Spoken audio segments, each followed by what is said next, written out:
ভাবো তো, পৃথিবীর এমন কিছু মানুষ আছে যাদের কাছে এত টাকা আছে যে চাইলে তারা ছোটখাটো একটা দেশ কিনে নিতে পারে।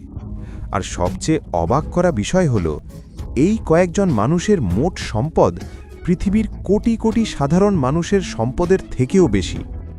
তাহলে 2026 সালে কারা আছে সেই তালিকায়? 5 নম্বরে জেফ বেজোস। একটা সময়ে তিনি গ্যারেজে বসে অনলাইনে বই বিক্রি করতেন, আর আজ তিনি তৈরি করেছেন পৃথিবীর সবচেয়ে বড় অনলাইন শপিং প্ল্যাটফর্ম। তার মোট সম্পদ প্রায় $223 বিলিয়ন, যা বাংলা টাকায় প্রায় 24 লক্ষ কোটি টাকা। তার সাম্রাজ্যের মূল শক্তি অ্যামাজন, অনলাইন শপিংয়ের রাজা। অ্যামাজন ওয়েব সার্ভিসেস বিশ্বের অন্যতম বড় ক্লাউড সার্ভিস।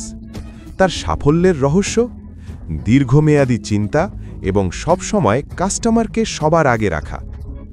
4 নম্বরে মার্ক জাকারবার্গ, একজন সাধারণ কলেজ ছাত্র, কিন্তু তার তৈরি একটা ওয়েবসাইট বদলে দিয়েছে পুরো পৃথিবীর যোগাযোগ ব্যবস্থা।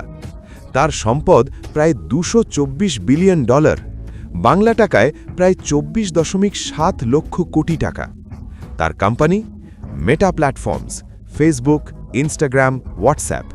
তার কৌশল মানুষের সংযোগকে ব্যবসায় পরিণত করা এবং ভবিষ্যতের প্রযুক্তি মেটাভার্সে বিনিয়োগ করা। 3 নম্বরে সার্গেই ব্রিন।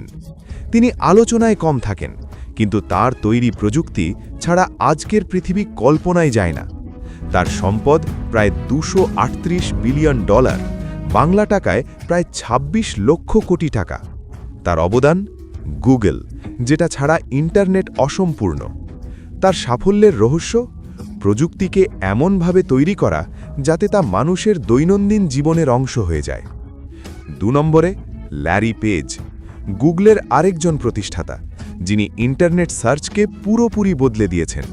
তার সম্পদ প্রায় $258 বিলিয়ন, বাংলা টাকায় প্রায় 28 লক্ষ কোটি টাকা।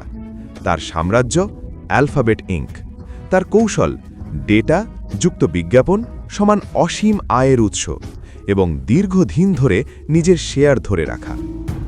1 নম্বরে এলন মাস্ক। সে শুধু পৃথিবীর সবচেয়ে ধনী মানুষ না, সে ভবিষ্যৎ তৈরি করছে। তার সম্পদ প্রায় $845 বিলিয়ন, বাংলা টাকায় প্রায় 92 লক্ষ কোটি টাকা। তার শক্তি টেসলা, বৈদ্যুতিক গাড়ির বিপ্লব, স্পেসএক্স, মহাকাশকে ব্যবসায় পরিণত করেছে। তার কৌশল ঝুঁকি নেওয়া, নতুন প্রযুক্তিতে আগে বিনিয়োগ করা আর নিজের কোম্পানির শেয়ার ধরে রাখা। এই 5 জন মানুষ প্রমাণ করেছে ধনী হওয়ার জন্য শুধু টাকা দরকার না, দরকার একটা বড় আইডিয়া, ধৈর্য আর ভবিষ্যৎ দেখার চোখ। তুমি যদি সত্যিই বড় কিছু করতে চাও, তাহলে টাকা নয়, আইডিয়াকে তাড়া করো। টাকা নিজেই তোমার পেছনে আসবে।